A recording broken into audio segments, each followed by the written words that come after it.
Hey, good afternoon to you. 406 here, News Talk 105.9 WMAL, where we are making sense of the news. Coming up, 5 o'clock, Dr. Ben Carson, also a former cabinet secretary in the Trump administration. We'll chat with him about all of today's news. Ask him what he's looking for in a running mate for President Trump. It'll be a good conversation. You can join us, 888-630-9625, 888-630-WMAL. All right. In addition to all of the questions about Biden's mental state and the effort by the left to remove him from office right now, there's a NATO conference going on in D.C. this week. And that's where Joe Biden took credit for NATO countries increasing their defense spending. In the year 2020, the year I was elected president, only 9 NATO allies are spending 2% of their defense GDP on defense. This year, 23 will spend at least 2%. Yeah, and he wants all the credit in the world for that. But does he deserve it? Let's ask Rick Grenell. He's a former ambassador to Germany and a former acting director of national intelligence under President Trump. Sir, good to have you back with us.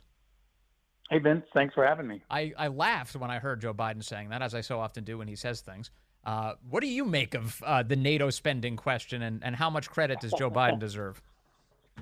Well, look, President Trump took a lot of heat for demanding that countries increase their capabilities, increase their spending. And he took a lot of heat because people were saying that's undermining NATO, including from Joe Biden, who was very critical of Donald Trump's demands. NATO countries are spending more because of Donald Trump. He made it an issue. And you can go back many presidential administrations and see that, all the way back to George W. Bush days, we as a country were very concerned about NATO members not paying enough.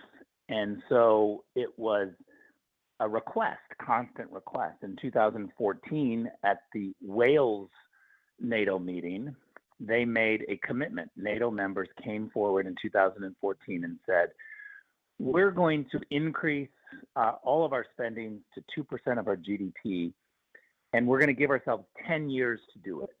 And what we saw when President Trump came in, that countries were really ignoring it. In 2017, even though they made a commitment in 2014, they weren't doing it.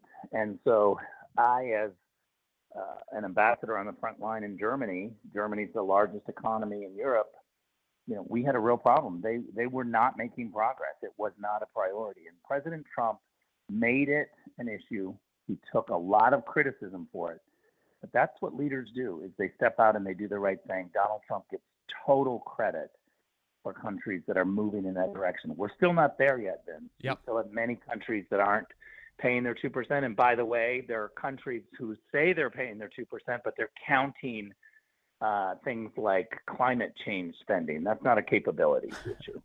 And so we really need journalists, real journalists, to go through and question the NATO spending of each country, the 2%, to see if they're actually spending on capabilities. Yeah. Literally criteria that would help us win a war if we needed to. Right. You can't throw solar panels at your adversaries. That's not going to work. So when it comes to NATO, do you feel like NATO has clarity of purpose in terms of what their mission is? Obviously, all these countries have signed on to the obligations, the spending obligations, and President Trump successfully reminded them and was able to cajoled them into beginning to meet those. But I kind of feel like they constantly talk in these weird sort of platitudes without being crystal clear about what the point of NATO is and what purpose it serves. Well, first of all, let me just say to my many friends in Washington, D.C., that, it's wrong to think that somehow Donald Trump was undermining NATO, because I can argue, and I'll go toe-to-toe with anybody, that the guy who is trying to reform NATO and get more money for NATO is the guy who cares more about it. I think that the person who ignores a problem, who ignores the funding issues, is the one who just is dismissive of the entity. And that's all the presidents before Donald Trump. They talked a big game about having more support for NATO, but they weren't willing to risk their reputation and be the tough guy to say, look, there are going to be consequences if you don't pay your fair share. I think the history of NATO has been amazing. It's been a very successful entity and alliance. But we have to be very clear-eyed about not only the funding, but in many ways, the lack of focus. NATO is designed to have a group of countries come in and say, what are the threats that we need to collectively face? And the capabilities list, which is what people call the 2%, is like a wedding registry. You sign up for towels and for the toaster. You sign up if you can pay for it and if you can bring it. So what we need to be able to do is have a capabilities list of all of the threats that we collectively face. And I think cyber is just one example of what the West is facing right now, yes. Cyber threats. I'm not sure that NATO has focused enough on it and is equipped to have a group of countries step up and say, this is what we can do in case there's a cyber threat. But you've got countries this week who are saying that Ukraine specifically is now on an irreversible path to membership in NATO. And I feel like the arguments around this are incoherent because they say, well, Russia might invade Poland if we don't help Ukraine stop Russia, and then that would trigger a world war because we have a defense pact with NATO and specifically with Poland. Well, then how would adding Ukraine be a sensible idea? Wouldn't that create the very conditions that you're warning against? Look, I think it's really important for diplomats, and remember that the U.S. ambassador to NATO is a diplomatic post. It's the peace through strength part, but it's through the State Department. It's through diplomacy, not through the Pentagon. So it's supposed to be, an organization that peace through strength allows us to avoid war, right? Because we're very prepared. And what I think is happening right now is it's very unfair for U.S. diplomats to not think about the American taxpayer. It's not fair to the American taxpayer to expand the tent, the umbrella, to expand the security umbrella to other countries when not everyone inside the membership is paying their fair share. Right. Why are we talking about extending Ukraine when the current members are taking advantage of the system? I can argue that if you're not paying your 2%, you're undermining NATO more than anyone. You are the country that is taking advantage of the collective nature of a successful alliance. And so I don't want to see any new members added until we can get refocused on making sure everyone pays their obligations. We understand the threats. We adjust the capabilities for those threats. I don't think we're there yet. And I think we need to concentrate on deciding, is NATO worth reforming? And I think it is. Rick Grenell, let me ask you about Joe Biden specifically now, because Biden is there this week. Of course, he's seeing other world leaders, talking with them. He often tells us, or his people do as well, that these world leaders, they confide in him, that they need him to be there. They can't have Trump back, that they like working with him. What is your view, having dealt with these world leaders and diplomats from other countries? What do they really think of Joe Biden behind the scenes?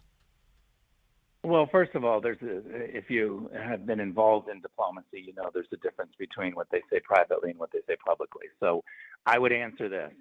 If countries have to publicly vote, they're going to publicly vote for the current president of the United States. If countries get to privately vote for who they would want, overwhelmingly they're going to pick Donald Trump. I have spoken to multiple NATO heads of government over the last 6 months, and it's absolutely clear. Not only do they not fear Donald Trump coming back, they prefer Donald Trump coming back.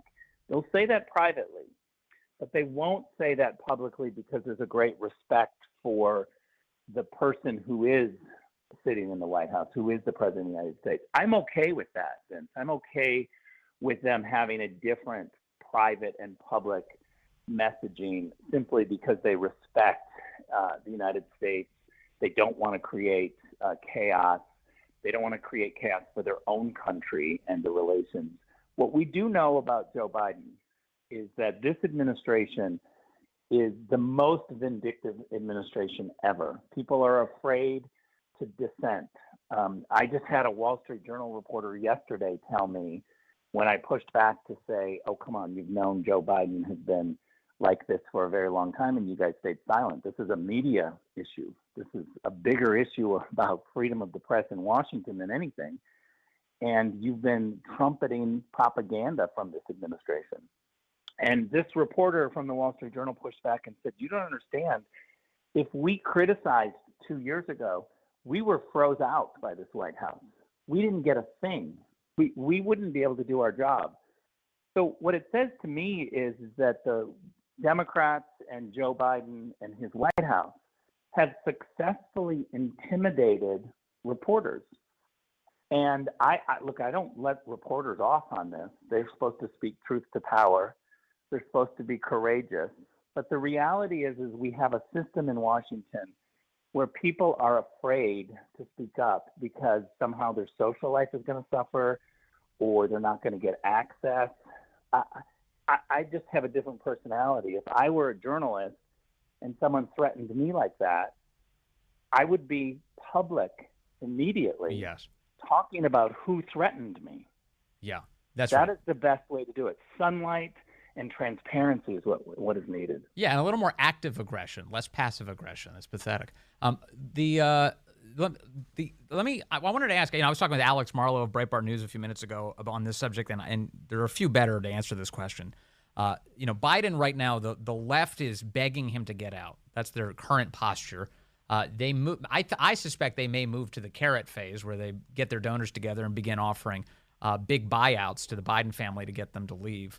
But if they move to the coercion phase, Rick Grenell, where they begin to employ the tools of, say, the deep state, as they often did against President Trump, do you suspect, first and foremost, is that the kind of thing that could happen in your view, and what would that look like? Well, who knows if it's going to happen? They certainly have weapons to use inside the United States government. It would be a very sad occasion if they did that. I don't think we should have a bureaucracy that decides to weaponize their power against somebody who's duly elected. My attitude is that Joe Biden and the Democrats, Joe Biden won this Democrat primary fair and square. They started, last year. Nobody wanted to run against him. The entire country of Democrats, through the primary process, elected Joe Biden. They selected Joe Biden. He is their nominee. You have to live in a country where there are consequences for your actions and your decisions. They chose Joe Biden knowing full well that he was not well. And let no reporter tell you that this is a surprise. This is not a surprise. They knew this. They chose him. My attitude is you shouldn't be undermining our democracy by, at the last minute, having a bunch of elites decide to do a switcheroo. We should be outraged at that. But instead, we've got reporters once again playing for the Democrats, trying to get a switch because they don't want to lose the election. Well, I say when your team is not doing great, you don't switch jerseys. You try to make your team better. Right, and they chose Joe. Yeah. They got to stick with Joe. Otherwise, they're undermining democracy. That's my position. For sure. And the candidate who won the primary is destined to be the nominee here, and they're staging an insurrection to get rid of him. And they're even trying to encourage the party's delegates to vote against what the voters preferred in the first place. And I think it sounds like, what does that sound like? I think an alternate slate of delegates that they're trying to advance forward. As we speak, Rick Grenell, they're trying to upend, as you point out, democracy. It's an incredibly dangerous slippery slope to let this small group of people in Washington, D.C. completely control the process for the rest of America. It's what dictators do in other countries. We must call it out. We must have reporters who are playing fair. Imagine, Vince, if we had a press corps in Washington, D.C. that was suspicious of every politician and holding every single politician to the same standard. We wouldn't be in this position because Joe Biden probably wouldn't have gotten the nomination, but we certainly would have a lot more transparency and people would enjoy their representatives a lot more if they felt like the system was fair. I actually believe the problem that we have is with the media. This is what's been outed, and they didn't just come to the conclusion. It wasn't that their eyes were suddenly opened. Right. They knew this for years, and they, in a COVID-style scam, they tried to put one over on the public again. The public has got to stop asking those people in Washington, D.C., the bureaucrats, the lobbyists, the elected officials, and the media. We've got to stop asking them to change and reform themselves. They want bigger budgets in D.C. They want more power over the people. The rest of America has to stop asking them to change their ways. They are never going to. They love the system. We have to send people from outside of D.C. to go in and change the system.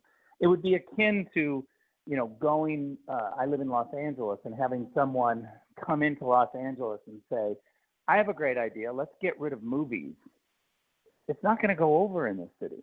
Everybody is tied to a production company or the movie industry in some way. And so it's the same thing that we're asking Washington, D.C. people to reform themselves. Yeah. They will never do it. Yeah. And if you're the guy who comes in and tries to get rid of the movies, they're going to try and destroy you. And boy, we've seen that play out.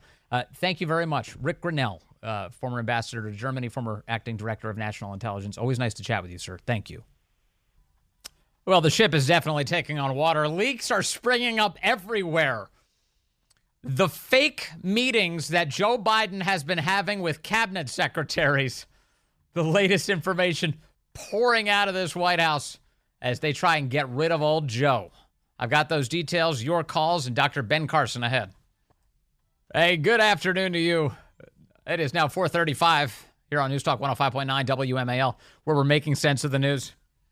After 3.5 years of not covering Joe Biden with any intensity whatsoever, I can't even keep track of the number of scoops that are pouring out by the minute on what's happening inside of the White House, the effort to take out Joe, what's wrong with his brain. It's all over the place. More details ahead on that in just a moment.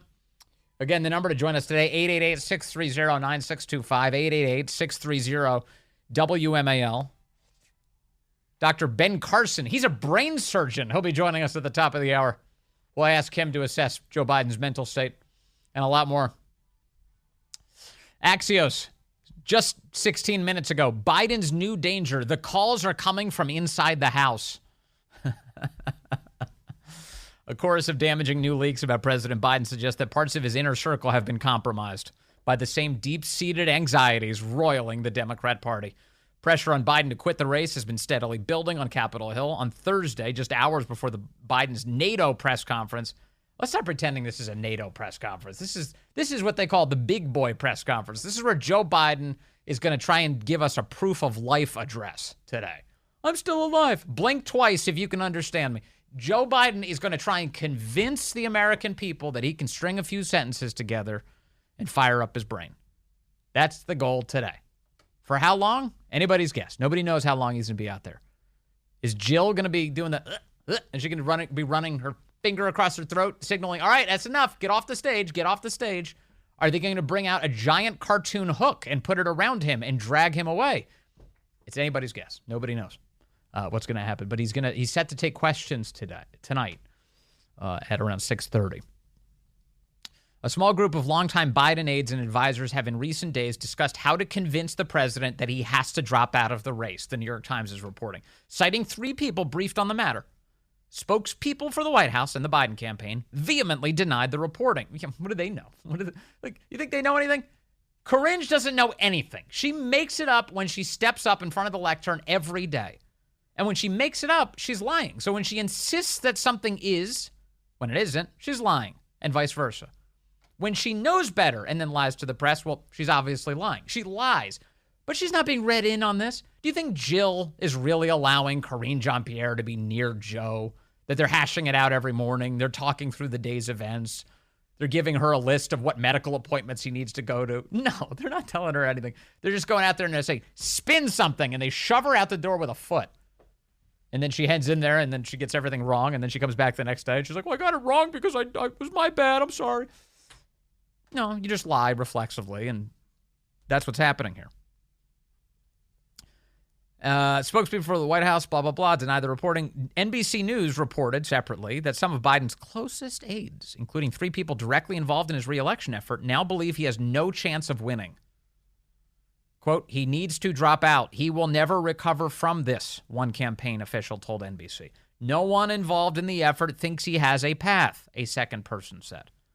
The Biden campaign is now quietly conducting a survey this week assessing Vice President Kamala Harris's polling strength against former President Trump. The New York Times also reported today. Yeah, that's the item where I actually think the point of that is to prove that Kamala is not able to do it. That they're running a survey right now and finding out that Kamala is gonna tank in the swing states. And you think Biden's bad? Wait until we put Kamala on the ticket. I think that's the sell that the Biden campaign is making today. Detailed in part in a memo that they're sending around to their own campaign and out to the media today saying, Biden's still the best chance. We're doing surveys. The other candidates, we're testing them out, but not so good. Not so good. Real sign of how crappy the Democrats are. If you're not polling ahead of Joe Biden, there's something deeply wrong with your party's ideology. You know, if they had some sort of coherent ideology that people could get behind, they'd be doing a lot better. Then you could pick literally anybody, and they'd be doing better than Joe. But that's not what's happening. All of them are polling well, and boy, they deserve it. They really do. They really do. So what has the White House been doing to try and cover up Biden's fealty?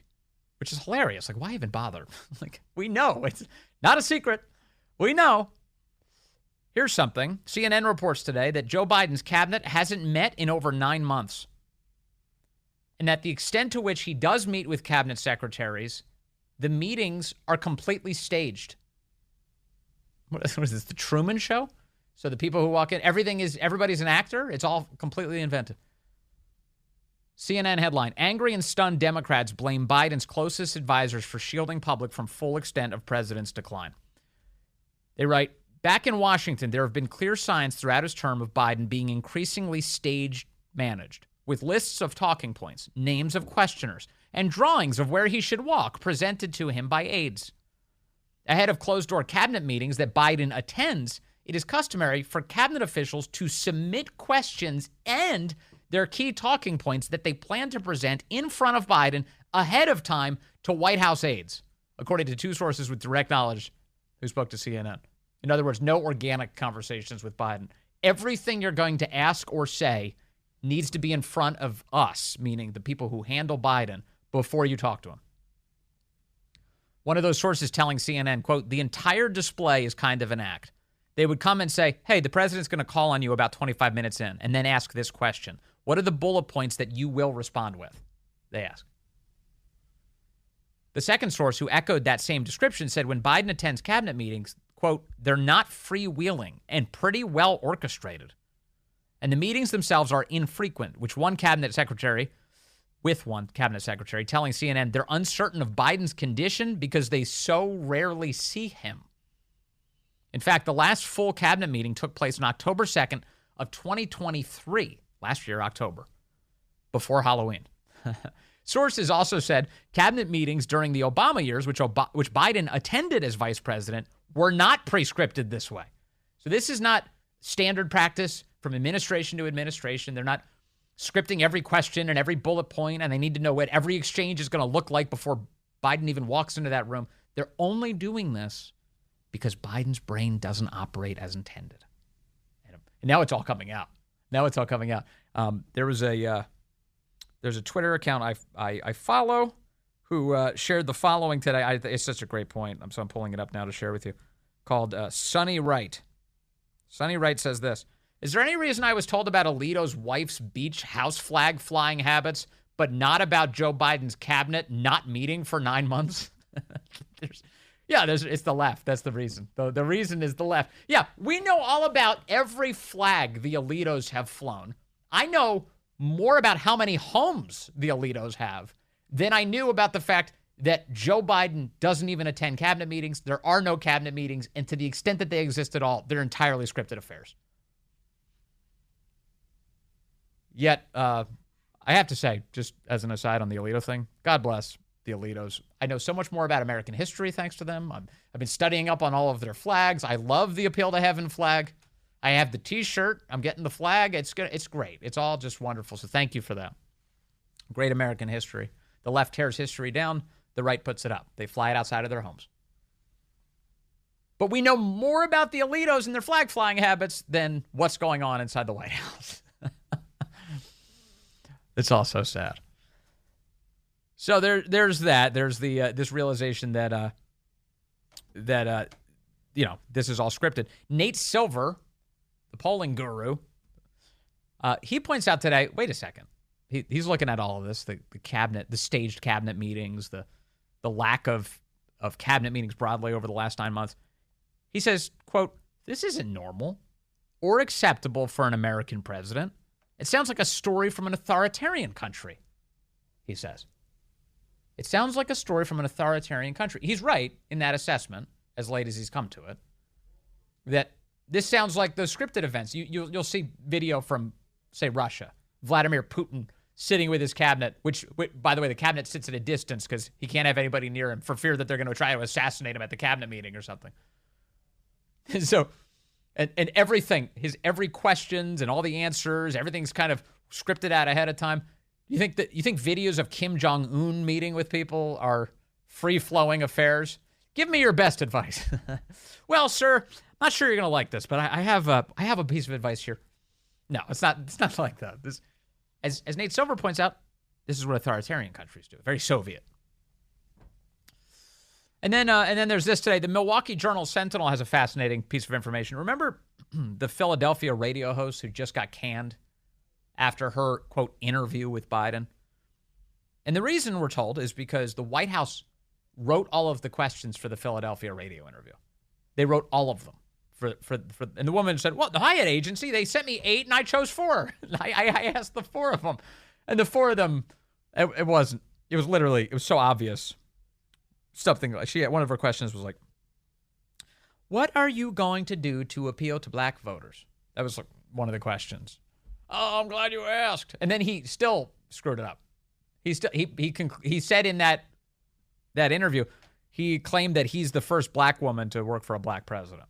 He still screwed up the scripted interview. So she got fired for that. In Philadelphia, they fired her for that. They said it was a violation of their radio station standards. That shouldn't have happened. They didn't even know the interview was happening, so they canned her. So Joe Biden and the White House got this poor black woman fired last week, which is typical. And then there was another radio host in Milwaukee who did a similar interview. Questions provided by the White House. He asks them. Now, he has not been canned from his job by Civic Media, which is the company he works for. But Civic Media has revealed something kind of fascinating today about that interview that we haven't known until today. Milwaukee Journal-Sentinel report, Dateline Madison, Civic Media, a Wisconsin-based progressive talk radio network, said Thursday it had agreed to make 2 edits to an interview with President Joe Biden at the request of his campaign before the broadcast aired. A decision that the station says fell short of journalistic interview standards. Well, wasn't the first problem that the White House wrote all the questions? I'm pretty sure that falls short of the journalistic standards, but whatever. But they edited 2 things out of the interview that never made it to the public until now. The station said it stands by its host, Earl Ingram, their popular host, who conducted the interview following the June 27th televised debate between Biden and rival Republican Donald Trump, during which the president lost his train of thought and at times made nonsensical statements. Ingram's interview was recorded on July 3rd. It aired on July 4th. The station is now making the full unedited audio available on the internet, they claim. The two edits, according to the station, were the following. At approximately 5 minutes and 20 seconds into the interview, they removed this phrase from Biden. And in addition to that, I have more blacks in my administration than any other president, all other presidents combined, and in major positions, cabinet positions. Well, that's been nixed. Apparently, the reference to blacks was too much for the White House. They yanked it. The White House demanded that the radio station censor it, and they obediently complied. They removed it. George Orwelled the whole thing out. And they say at 14:15 in the interview, in reference to Donald Trump's call for the death penalty for the Central Park Five, the removal of, quote, I don't know if they even call for their hanging or not, but they said convinced of murder. So completely incoherent babbling garbage, which, of course, the White House's goal was to try and convince people that he's coherent, and this was removed. Having said that, did the Philly radio station weigh in on this story today? Did the White House try and get the I'm a black woman line removed? Don't you think? Like, if they're removing stuff like this, wouldn't they remove I'm a black woman from Joe Biden's presentation on that Philadelphia radio station? They're not. It turns out they're really bad at this, aren't they? They're really bad. Do you know anybody who works on, like, communications at all? Like, does anyone think this is a good strategy? Like, I'm telling you, the White House, they could hire me. If they pay me Hunter Biden money, I'll do some crisis PR for them. It would not look like this. It would not look like this at all. These are the worst possible decisions. Go in, write all the questions for the radio stations, pray that none of this information gets out, censor the interview, remove Joe Biden's references to what did he say again? He said he has, quote, more blacks in my administration than any other president. That was his phrase. They want to remove that. They censored that from the interview. Put him in front of George Stephanopoulos, who's going to ask over and over whether or not he's even aware, that is Biden, that he's senile. Are you aware you're senile? Are you going to leave? Why aren't you leaving? But don't you know your brain doesn't work? For 22 minutes straight. That was the whole thing. Yeah, great job, White House. That was really smart. And then schedule a full week later, a, quote, big boy press conference that you refer to as a big boy press conference. Big boy press conference. Big boy press conference. A big boy press conference. Hold a press conference. Great comms work, honestly. Just amazing PR work. A big boy press conference. Press conference, I guess a big boy press conference is what we're calling it? The press conference, the big boy press conference. I think y'all are planning to have. Gives his press conference, his big boy press conference. And now we're told on Monday he's scheduled for an NBC interview with Lester Holt. They're going to do this. They're out to sabotage him. There's no way these people are on Biden's side. Corinne is in on the plot. As dumb as she is, somebody bought her off. What is going on here? And then they've got three interviews so far scheduled for next week with Biden. 3.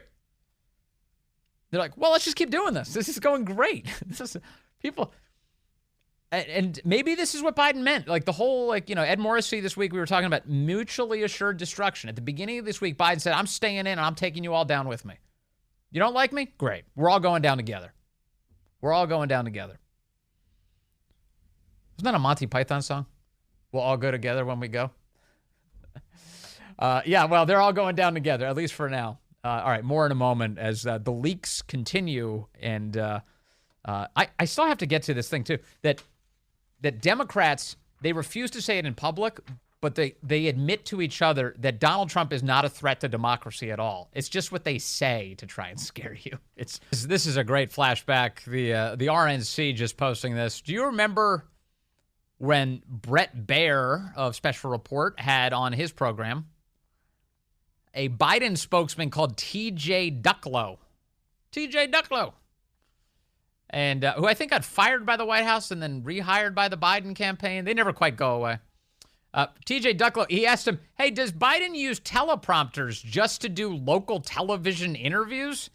Can you answer the question? And with this, has Joe Biden ever used a teleprompter during local interviews or to answer Q&A with supporters? Brett, we are not going to engage. This is straight from the Trump campaign. But yeah, they're using it. And what it does, Brett, is it's trying to distract the American people.